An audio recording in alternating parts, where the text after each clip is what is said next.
Escuchas Dimensión Oculta por Carmen Pérez. Un espacio donde exploramos lo desconocido, damos voz a los expertos y nos sumergimos en historias que nos invitan a cuestionar la realidad. Misterios, entrevistas y curiosidades que desafían nuestra percepción del mundo. Prepárate, porque comienza un nuevo episodio.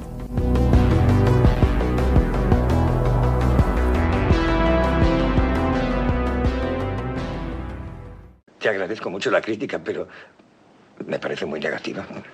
Paul, lo que has escrito no es honesto. ¿Honesto? Exacto. Cuando yo era pequeña, me encantaba ir al cine todos los sábados por la tarde a ver el episodio de la semana. Eran horribles. ¡Horribles para ti, estúpido! A mí me gustaban y no soy idiota.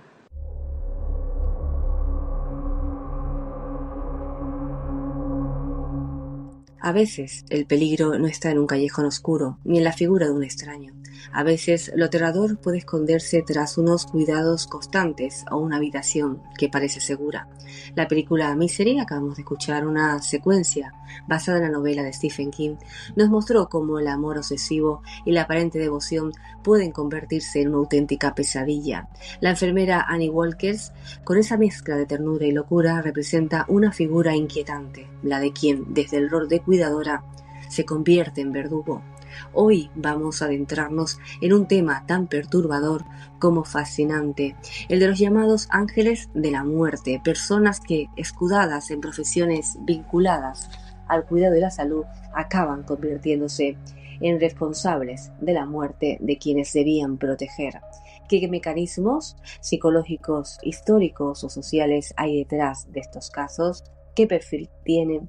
¿Y cómo han sido representados en la cultura popular? Para hablar de todo ello nos acompaña una invitada muy especial.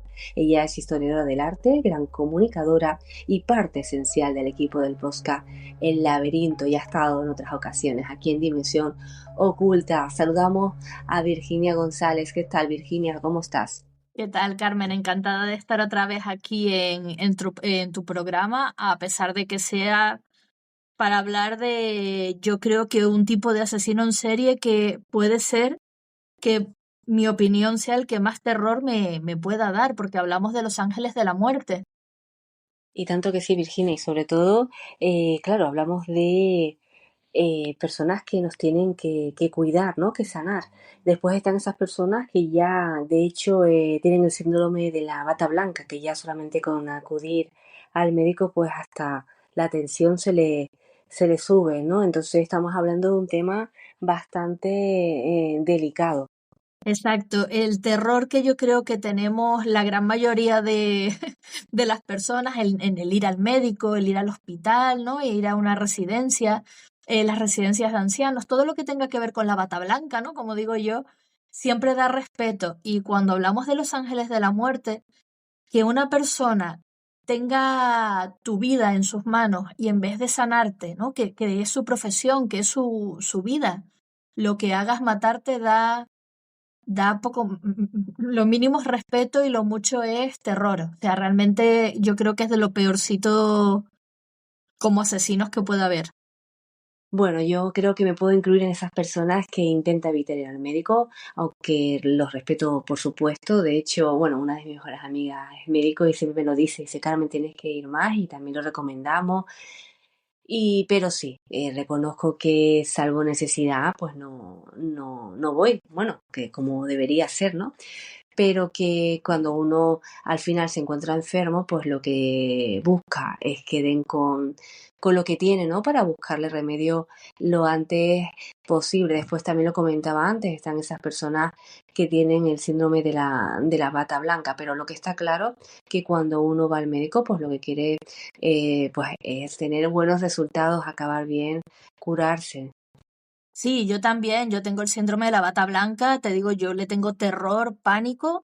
Yo soy de las que va al médico pensando que me van a decir que tengo millones de cosas malas, cuando después al final, por suerte, no deja de ser pues más que una gripe o lo que sea, pero es verdad que, por supuesto, respetando a todos los sanitarios de este país y del mundo, porque realmente los ángeles de la muerte no son tantos, pero sí que están ahí y claro, si tú ya le tienes un poquito de fobia al médico en sí, ¿no? O a la enfermera, al enfermero, a la médica, al médico, pues hablar de los ángeles de la muerte, pues igual es un poco contraproducente.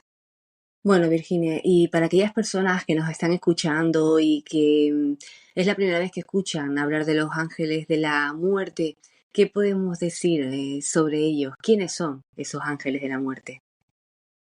A ver, los ángeles de la muerte es el nombre que en criminología se le da a los asesinos en serie que trabajan en hospitales, que trabajan en centros de salud, residencias privadas, residencias de ancianos.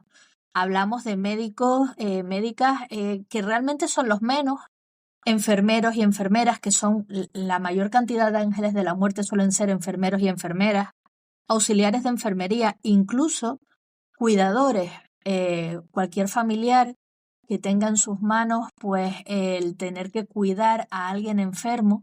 Se han dado el caso de ángeles de la muerte dentro de las propias familias, ¿no? Dentro de las propias casas.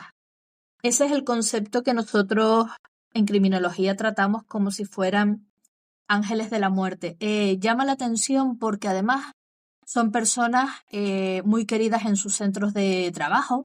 ¿Por qué? Pues porque hacen turnos, no les importa hacer turnos de noche, no les importa hacer turnos que casi nadie quiere porque es la forma que estas personas tienen de estar solas, con las que luego van a ser sus víctimas, claro.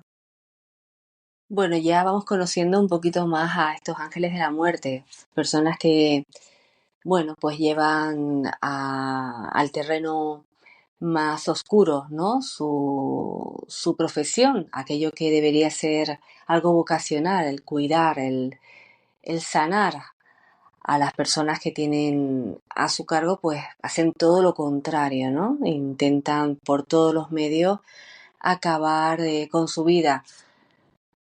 Pero claro, la pregunta, Virginia, es ¿qué les motiva? ¿Por qué hacen lo que hacen? A ver, las motivaciones pueden ser de todo tipo. Yo voy a dar una serie de pinceladas, una serie de motivaciones, porque luego cuando hablemos de los ejemplos nos iremos dando cuenta de ese tipo de motivaciones, ¿no? Por un lado, tenemos ángeles de la muerte que buscan dinero, que buscan poder. Vemos a médicos que matan y que después de matar lo que hacen es quedarse con las herencias de sus víctimas. O incluso médicos que utilizan pruebas médicas, hacen operaciones sin ningún tipo de criterio para conseguir fama, ¿no? Para conseguir pues estatus social.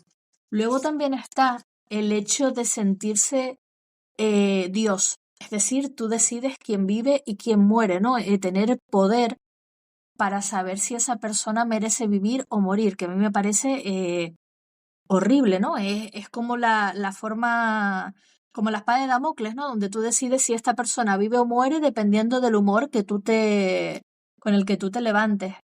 Luego están los que se creen salvadores, los que deciden que provocan un daño en el enfermo para luego salvarlo. Esto lo veremos en uno de los ejemplos, porque aparece el conocido síndrome de Munchausen por poderes, que si quieres lo explicamos un momentito rápido, y que consiste en que una persona, un cuidador o una cuidadora, enfermero, enfermera, lo que sea, la persona que te cuida, te hace daño para luego volverte a cuidar.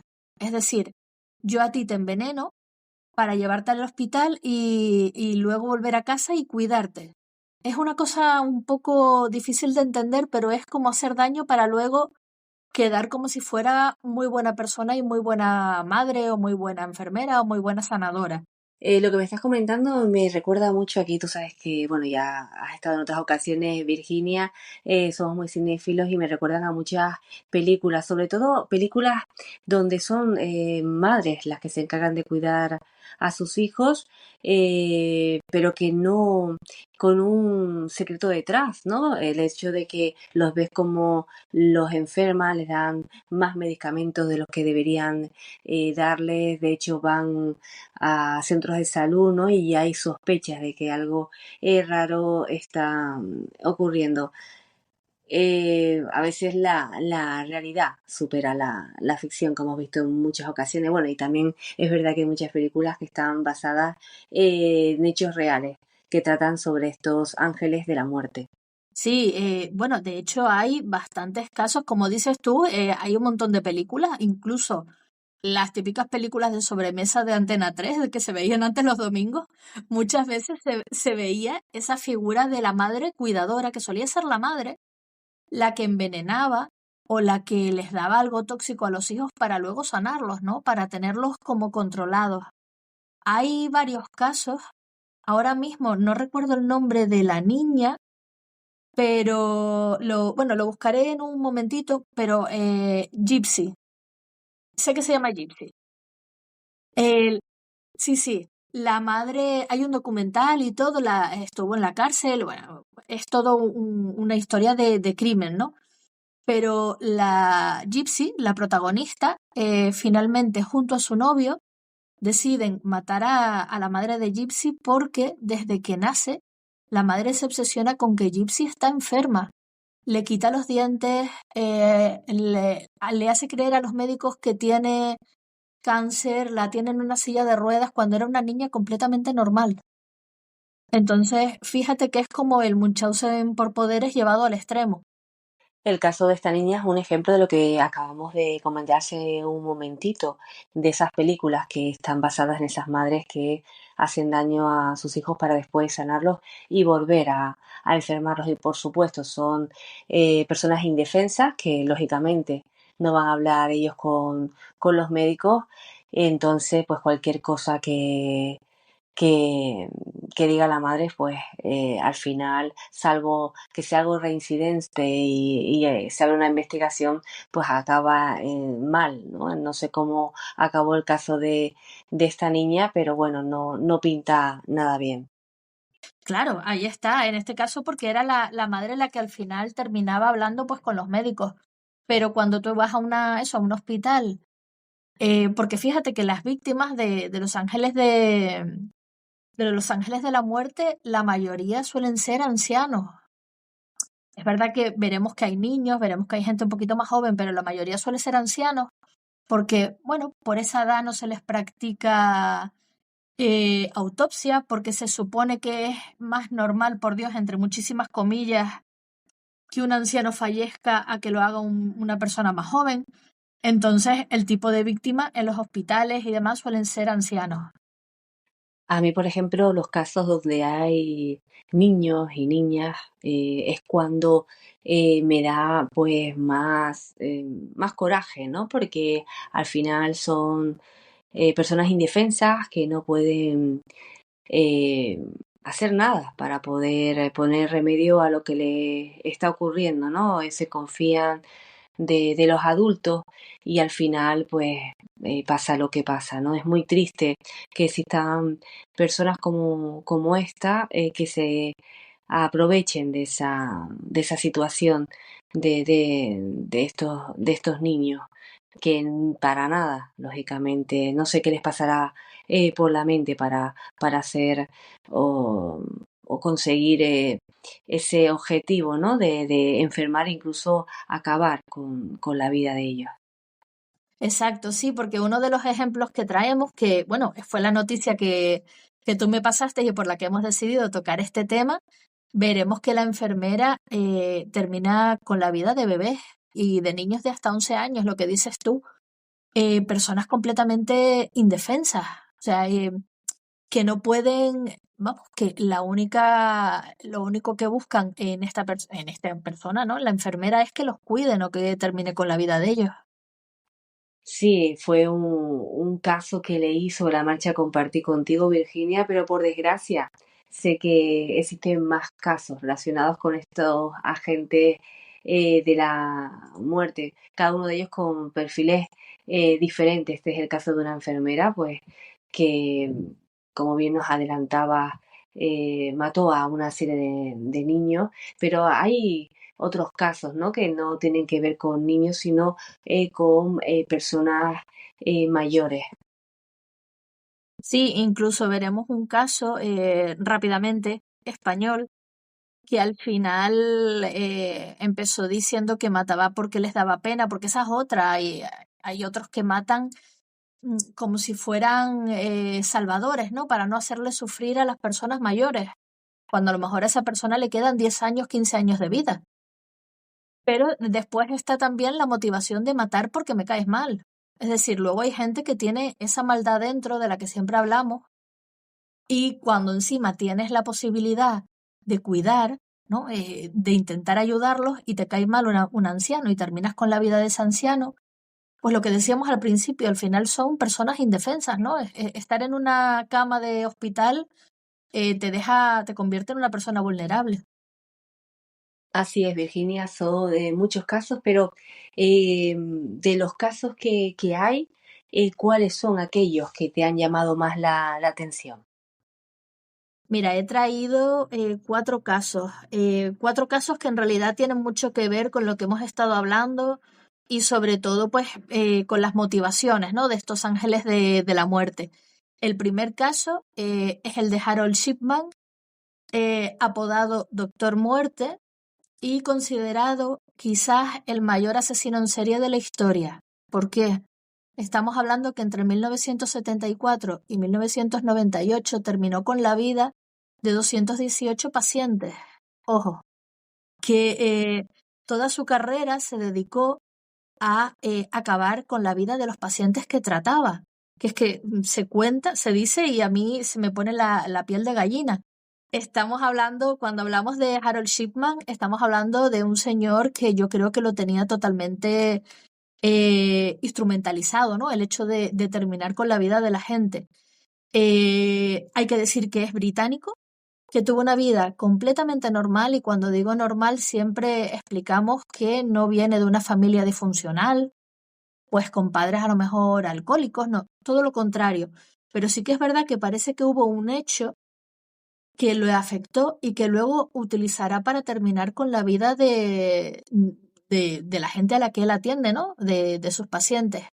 Y es que la madre morirá de cáncer de pulmón y él será el que le aplique la morfina casi hasta su muerte. Y ese va a ser su modus operandi. A mí lo que me sorprende de este caso es todas las personas que fallecieron siendo tratadas por él. No creo sospecha. Aparte, por ejemplo, a mí me lo recomiendan y con los antecedentes que tiene, yo no voy a su consulta. Sí, pues lo que te digo, estuvo en un hospital y como bien comentabas, a la gente le resultaba raro que la cantidad de personas que le fallecían a este señor, además de cualquier edad, entraban y fallecían y claro, empezó una investigación. Él al final decide abrirse una clínica privada y en realidad la abre para seguir matando. Llama la atención porque al final lo pillan porque una de las personas que muere, una señora ya muy anciana, que no tenía ningún tipo de enfermedad, sino simplemente un día fallece. Hacía 2 semanas que antes de fallecer había cambiado el testamento dejándole todo el dinero a Harold Shipman, todo. Entonces, claro, la hija de la fallecida le resultó un poco extraño y habló con la policía. Se exhuma el cadáver de la madre y se descubre que ha muerto por una dosis letal de morfina. Y a partir de ahí se empieza a tirar de la manta y se descubre pues que el Doctor Muerte recibía ese nombre por lo que acabamos de hablar.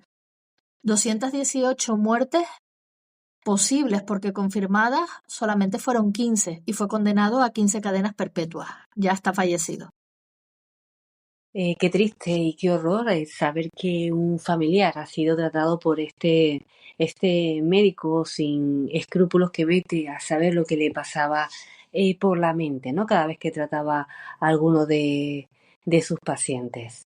Sí, exacto. Y además lo que estamos hablando, imagínate, el terror, ¿no? De después de descubrir que un familiar tuyo ha pasado por las manos del doctor Chipman, bueno, te digo que por eso te dije al principio que los ángeles de la muerte para mí son unos asesinos en serie que me dan bastante terror y respeto. El segundo que vamos a tratar es, bueno, la noticia que me pasaste, es la de Beverly Allitt.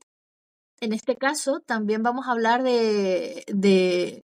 es médico, es enfermera británica. Y aquí además es un tema para mí horrible. Terminó asesinando a 4 niños, prácticamente bebés, porque además era la enfermera jefe de la planta neonatal del hospital donde trabajaba en el año 1991. Entonces los bebés pasaban por su mano. Hay intento de homicidio de otros 3 y luego también era un total de 9 o 10 niños, desde bebés recién nacidos hasta un niño de 11 años. Es decir, todos los niños que pasaban por sus manos terminaban o muertos o muy enfermos. Según he estado investigando y leyendo sobre este tema, se habla de que esta enfermera padecía el Munchausen por poderes que comentábamos antes. Ella lo que intentaba era, a base de inyectar morfina, insulina, mentira, ella inyectaba insulina, incluso burbujas de aire en los bebés, imagínate, para luego salvarlos y para luego ser como una especie de heroína a ojos de los padres de estos bebés. Entonces es una locura, o sea, es una barbaridad porque es lo que dijiste tú al principio, son niños indefensos. Y Virginia, ¿cuál era el perfil de esta enfermera? ¿Qué edad tenía? ¿Cuál fue su situación familiar? Saber un poquito más sobre ella, porque bueno, si tenía algo aunque no le justifica lógicamente, ¿no? Lo que hemos hablado muchas veces, pero los perfiles que hemos tratado en otros episodios de asesinos en serie y demás, eh, son muchas veces aquellos que han tenido una infancia trágica. Se repite en esta ocasión con esta enfermera. Sí, tenía unos 35 años, era una mujer completamente normal, venía de una familia completamente normal y lo que digo antes, cuando hablamos de normal es que no es disfuncional.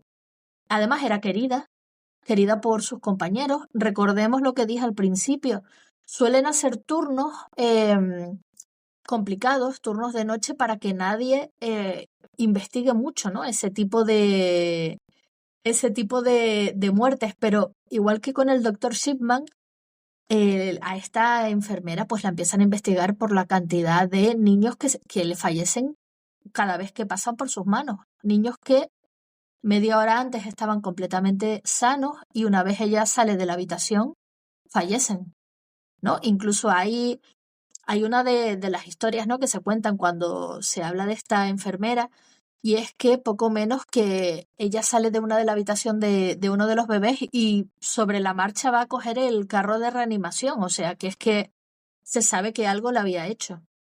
Y Virginia, ¿sabemos algo más sobre ella, sobre su final?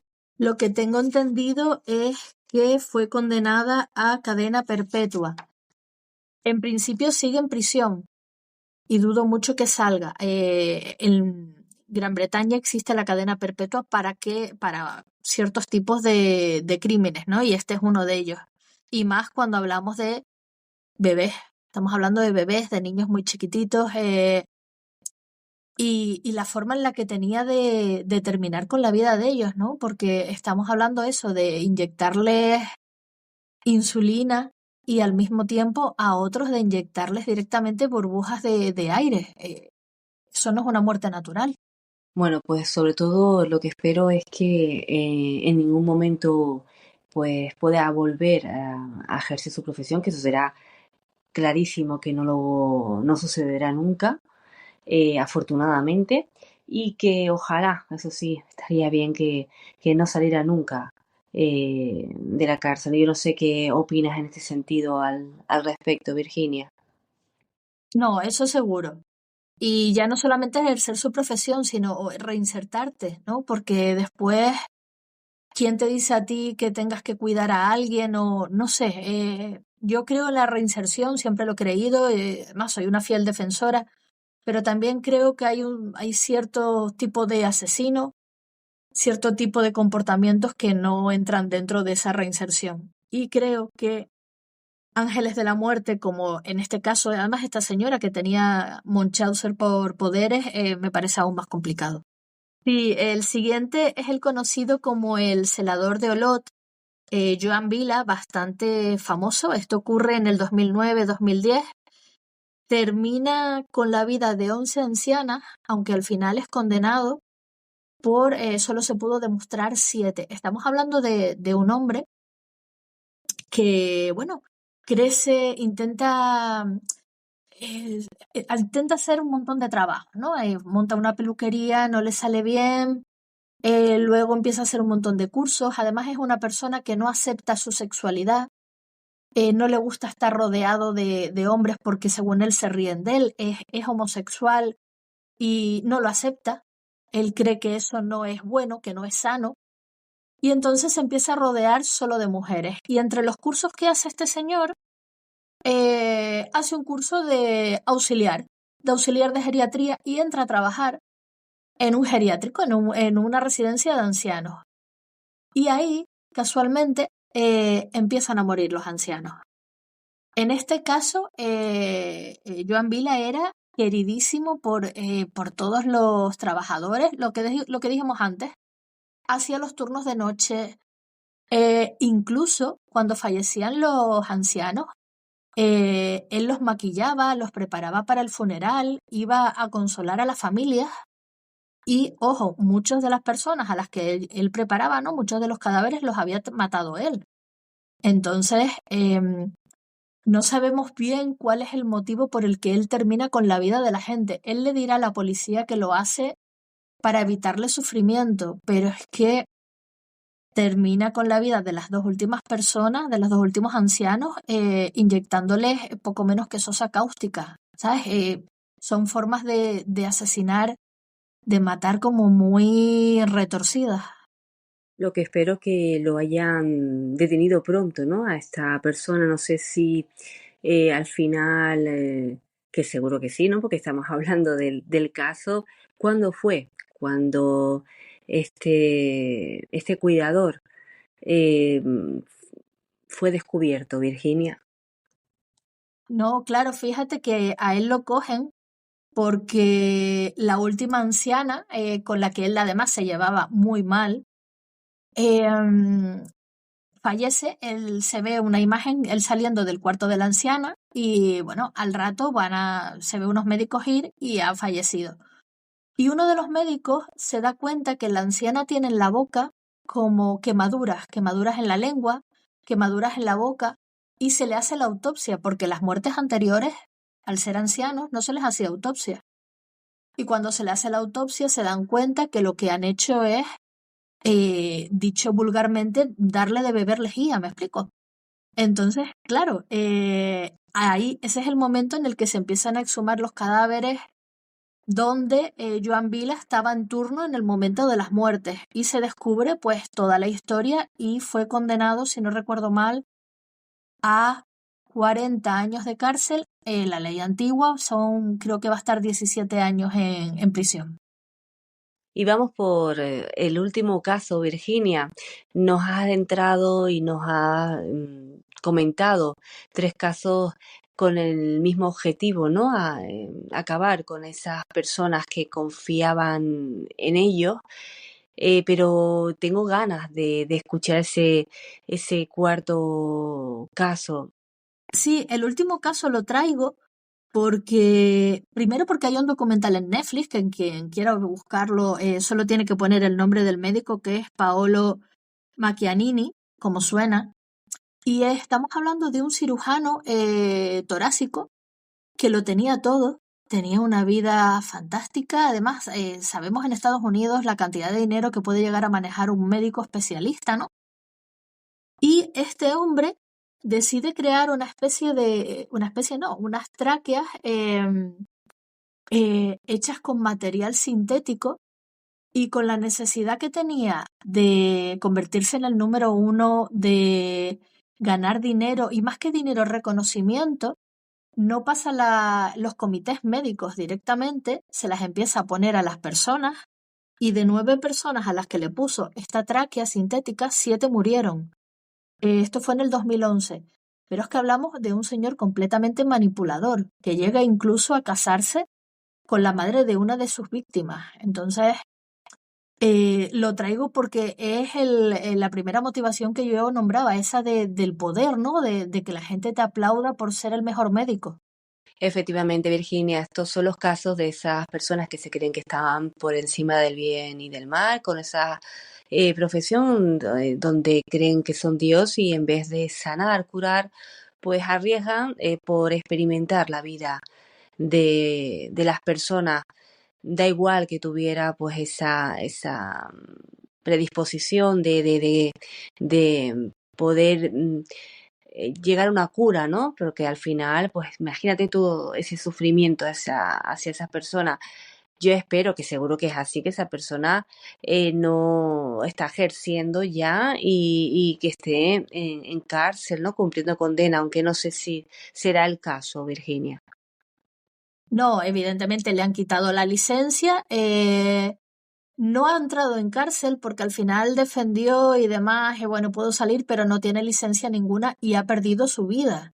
Y además ha hecho perder la vida a 7 personas, ¿no? Que se dice rápido. Después es verdad que se le ha tapado lo que hizo, que era supuestamente por un bien superior, pero claro, tú no puedes eh, crear una tráquea, ¿no? Fabricarla, como quien dice, y no pasar los controles médicos, sino directamente ponerte a operar, porque claro, luego la gente que moría con unos dolores y bueno, te podrás imaginar. Y más la tráquea, ¿no? Que es lo que te hace respirar, hablar, no sé.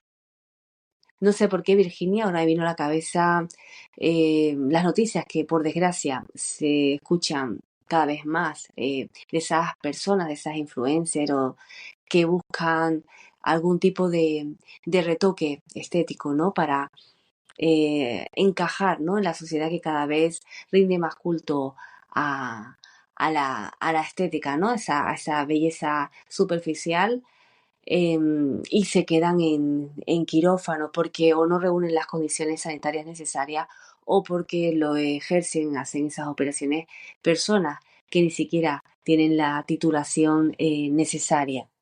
Sí, esto ocurría hace años y de una forma quizás más suave, ¿no? No de gente que haya muerto, pero sí hubo una época donde la gente iba a ponerse labios, iba a ponerse Botox y cosas a peluquerías, ¿no? Y a sitios que a uno le dejaban como un poco, no sé, por ahorrarte a lo mejor unos euros o lo que sea, no puedes entrar en una peluquería a ponerte, además Botox, que los labios no se pone Botox.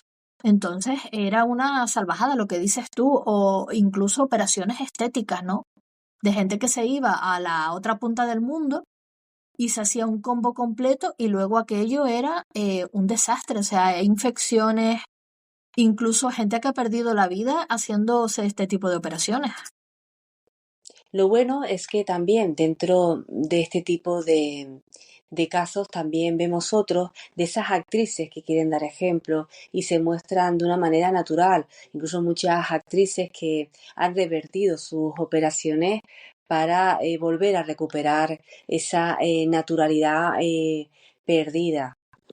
Claro, y se nos olvida que la estética va cambiando según los siglos, ¿no? Pues si pensamos en los cuadros de, yo qué sé, del siglo XVI, las mujeres eran grandes, ¿no? Físicamente. Ahora hay que ser pues muy delgada o hay que tener mucho pecho o hay que tener mucho trasero o hay que tener mucho labio. Es decir, no nos dejan ser a nosotras mismas. Tenemos que estar dentro de unos cánones que además lo suelen imponer los hombres, ¿no? Es una cosa que resulta hasta surrealista. Hablando de estos temas, hay una película que estuvo, bueno, hace poquito nominada a los Oscars, cuya protagonista, Demi Moore, eh, hablaba, ¿no? Abiertamente sobre lo que supuso para ella intervenir en esta película, que va de eso, ¿no? De esa superficialidad y de esos cánones de belleza. No sé si la has llegado a ver, Virginia. Sí, yo no la he visto tampoco porque es verdad que parece ser que los últimos 40 minutos son un poco difíciles de ver. Entonces, pero bueno, hay que verla porque habla de este tema y lo trata muy bien por lo visto.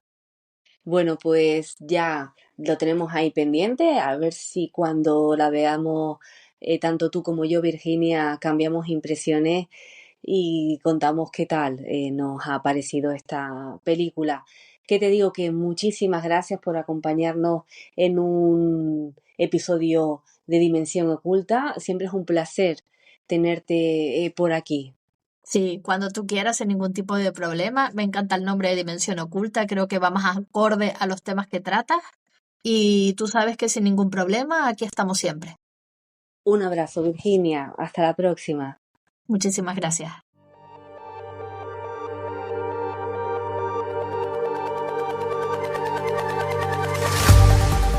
A veces lo más aterrador no es lo que se esconde en la oscuridad, sino lo que habita a plena luz del día. Los llamados ángeles de la muerte nos obligan a mirar de frente esa delgada línea que separa el cuidado de la destrucción, el amor del control, la vida, de una muerte disimulada entre batas blancas y sonrisas apacibles. En un mundo donde confiamos ciegamente en quien nos cuida, estos casos nos hacen preguntarnos, ¿conocemos realmente las intenciones de aquellos a quienes les damos nuestras vidas en las manos? Tal vez lo más oscuro no es el más allá, sino el lado más oculto del ser humano. Gracias por estar ahí cada semana, acompañándonos al otro lado de las ondas. Que les digo, que sean felices, que disfruten del camino, porque nadie es perfecto. Ahí recuerden que la vida solo es perfecta en las películas.